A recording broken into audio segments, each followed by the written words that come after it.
On November 13th, 1999, at around 2:30 in the afternoon, the body of a 32-year-old woman named Namiko Takaba was found inside her home in Nagoya, Japan, by her landlord and his wife. Namiko was lying with her legs in the hallway and her torso inside the living room. Her neck had been severely cut, with some sources reporting it was almost completely severed from her body. Blood had pooled around her, with visible trails running through the hallway, and additional blood drips gathered near the entryway of the home. The landlord and his wife, horrified by what they'd walked into, immediately called 119. Paramedics arrived and pronounced Namiko dead at the scene, then contacted her husband Satoru to let him know that she had passed away. But nothing could have prepared him for the reality of what had happened. Today, we're talking about a case that stumped Japanese investigators for over 2 decades and became one of Japan's most haunting unsolved murders. This is the case of Namiko Takaba.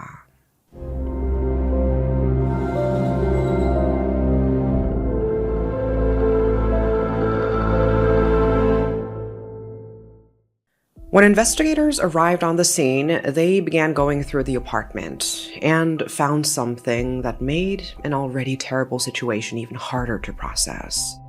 Namiko's young son, Kohei, was just sitting in the kitchen. He was untouched and physically unharmed, but he must have heard everything that happened to his mother. Shortly after, Satoru arrived. He had been told that his wife had passed away due to some kind of medical emergency, nothing that clearly communicated what was actually waiting for him at home. He was kept outside while investigators worked the scene. It was only afterward that paramedics pulled Satoru aside and told him the truth, that his wife had likely been murdered. The crime itself made no sense. Nothing about the family really stood out. The family lived in a regular apartment. Satoru Takaba was 43 years old and worked as a real estate agent at a tower condominium. Namiko was 32, and there isn't much known about her activities outside the home. Their son Kohei was just 2 years old at the time of the incident. By all accounts, they were a normal, happy family. And neighbors described them warmly. They greeted people kindly, generally kept to themselves, and weren't shown to have any problems with anyone. So what could have led to something like this? Let's go back to the morning of November 13th. Koi had been sick since the day before, so that morning, Namiko had planned to take him to the hospital. At around 11 a.m., after she dropped Satoru off at work, she took Koi to get checked out, and then they returned home at around 11:50. Neighbors noted that the sound of a television could be heard coming from the apartment at around that time. Then, at around 1 p.m., a resident of the building heard what they described as a fight, or maybe the sound of someone moving furniture, followed by the sound of footsteps running down the stairs. They didn't think much of it at the time. The 2 other people present in the building at the time also reported hearing a loud noise, like a large closet being dragged or moved, again followed by what sounded like someone running downstairs. Between noon and 2 p.m., a friend of Namiko's called the house multiple times and got no answer. At 2:30 p.m., the landlord and his wife came by the Takaba apartment. They brought some produce from their garden to share. The landlord's wife had called ahead, but didn't get an answer, so she figured they should just stop by anyway. They rang the doorbell, they knocked, but nothing. The apartment was completely silent. The wife tried the door and found it unlocked, so she stepped inside and found Namiko lying dead on the floor. When police and paramedics examined the scene, here's what they found. Namiko was lying face down. She had multiple wounds on her neck that appeared to have been made by a sharp blade. There were also wounds on her hands, consistent with defensive injuries. She had tried to stop the attack. The cause of death, according to the paramedics, was excessive blood loss. Based on her movements that day and witness timelines, investigators estimated she had died somewhere between noon and 1 p.m., with a more precise estimate pointing to around 12:30 p.m. And there was no sign of a robbery. Nothing appeared to have been taken. The apartment hadn't been ransacked. The TV was on and tuned to what was apparently Namiko's favorite drama. On the kotatsu in front of the TV, there was a cup of noodles still soaking in hot water, and a bowl of miso soup Koi had left over from breakfast. A vacuum cleaner was sitting in front of the front door, suggesting Namiko had been cleaning when her killer showed up. The blood trail ran from near the front door, through the hallway, toward the bathroom where blood had been found in the sink, leading investigators to believe the perpetrator had washed their hands before leaving. Now here's where the physical evidence starts to build a picture of who the killer might have been. Investigators found blood stains and shoe prints at the scene that didn't belong to Namiko. They were located near the doorstep and close to her body. They tested the blood that was suspected to belong to the perpetrator, likely from a wound Namiko inflicted while fighting back. The blood was identified as type B. Based on the DNA evidence, investigators believe the perpetrator was a woman in her 40s or 50s at the time of the murder. As for the shoe prints, they were identified as coming from a pair of Korean-made women's shoes, size 8 with a heel. But there was more. The blood trail didn't stop at the apartment. Despite the perpetrator washing her hands in the bathroom, drops of blood were found in the hallway, on the stairs, and in the parking lot of the building. The trail continued away from the apartment and extended through the surrounding area, eventually leading investigators toward Inao Park, roughly 500 meters away. 2 witnesses reported seeing a woman in the area. The first said she was wearing a pink top. The second witness described seeing a woman in black, standing on the road in front of Inao Park, clutching her hand as if she was injured. And she was apparently waiting for a car to stop. The 2 witnesses may have given different descriptions of her clothing, but their descriptions of the woman's physical appearance were consistent. At the park itself, investigators found traces of blood, suggesting that someone had tried to wash blood from their hands. From there, it appeared that the suspect had headed north into a residential area in the direction of Kita Ward. Given that she was presumably covered in, or at least marked with blood, and walking through a neighborhood in broad daylight, it was quite unusual that she hadn't attracted more attention. Back inside the apartment, one more piece of evidence turned up that investigators hadn't expected. On the doorknob, there were liquid remnants of a probiotic drink, similar to Yakult. The Takaba family didn't consume that kind of beverage, so it stood out. And on the kitchen table, right where Kohei had been sitting alone, investigators found a half-finished bottle of one of those drinks that appeared to have been brought into the apartment by someone else.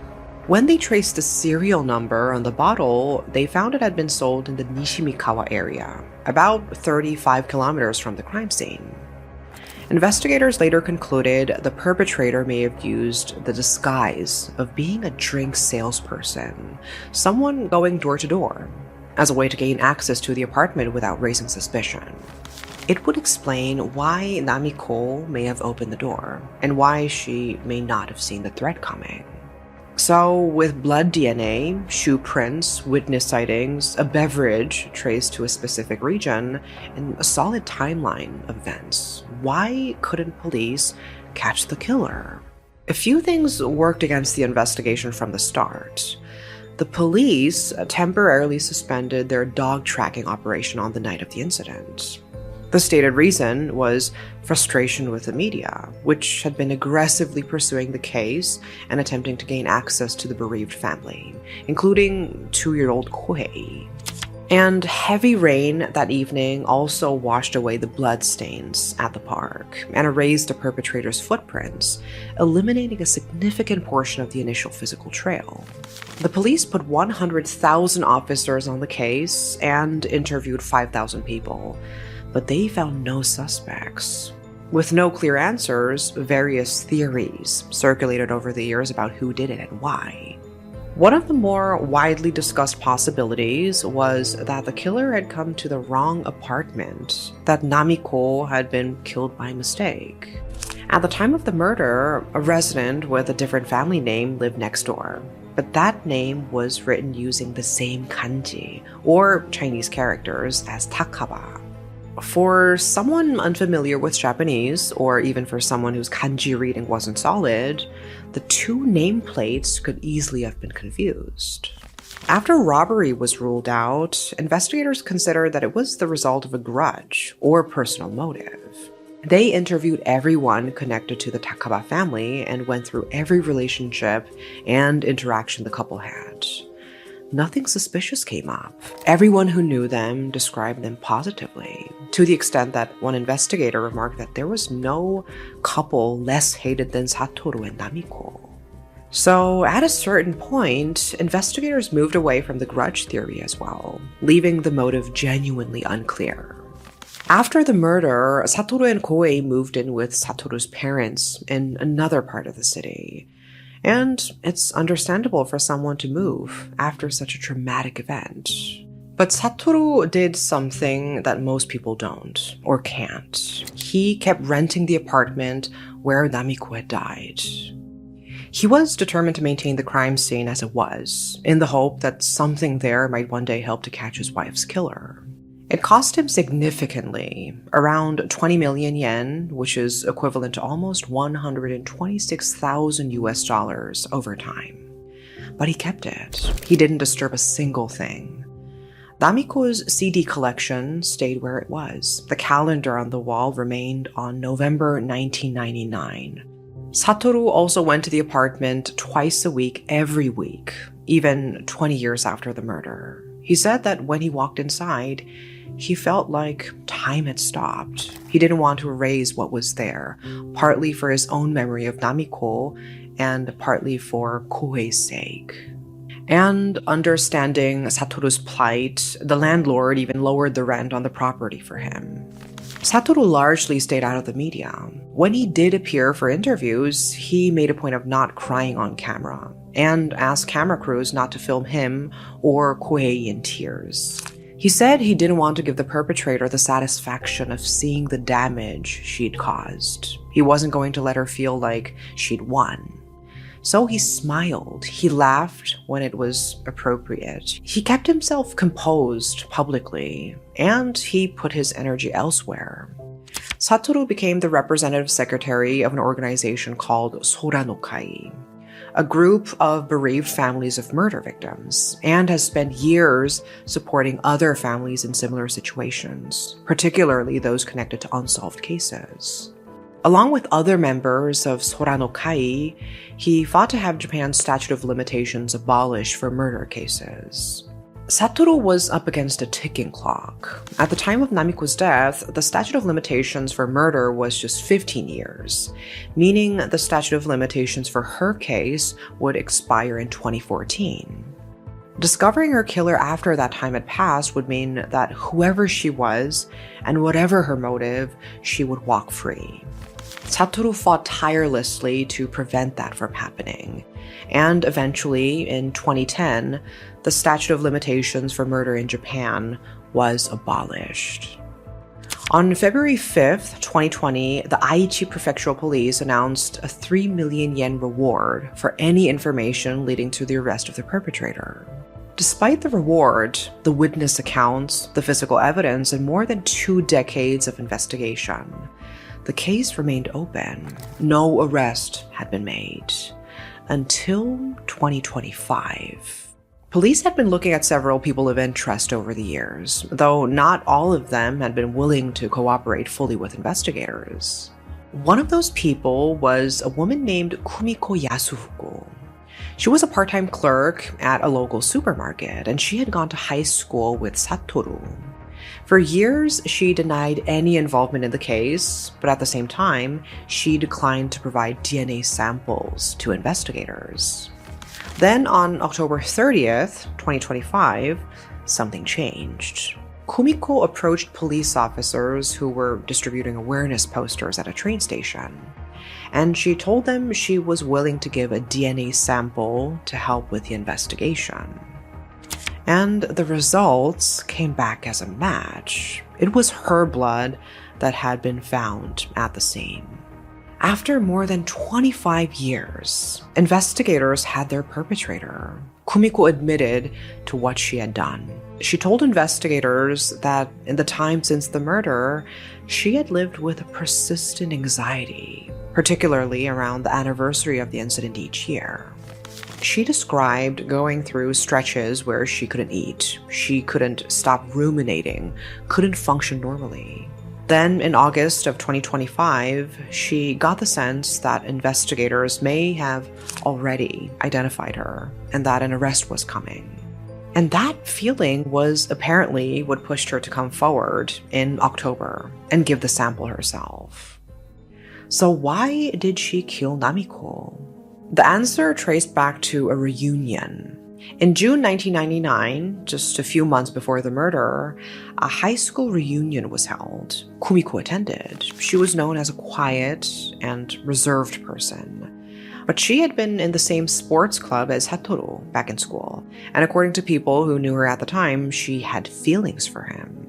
At the reunion, people went around and shared updates about their lives. When it was Satoru's turn, he talked about his marriage, that he had married a woman 11 years younger than himself and had 2 children with her, but that the marriage ended in divorce and that he had since remarried a woman named Namiko, with whom he had a son, Kohei.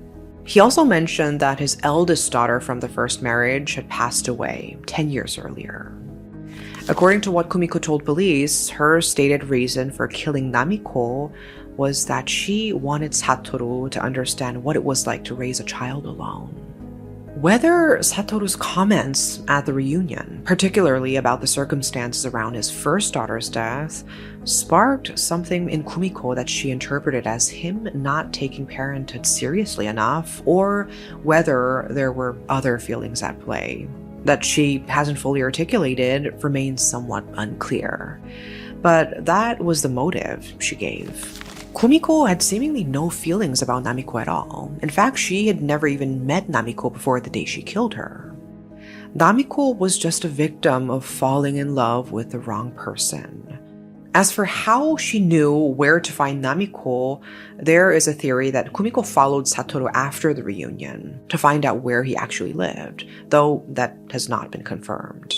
The disguise she used, presenting herself as a drink salesperson to gain access to the building without raising suspicion, showed premeditation. The beverage found in the apartment, the one that was traced back to the Nishimikawa area, 35 kilometers away, showed that she had thought it all through. So what happened to Kumiko? As of now, the case is in the legal process, with hearings and trials ahead. Whether she will explain her motive in more detail or tell another story entirely is yet to be seen. When Satoru was asked about Kumiko after the arrest, he said he genuinely had no idea why she would do something like this. He remembered her as being someone kind. That part, he said, he still couldn't make sense of. The thing that really stands out about this case for me is the power of love.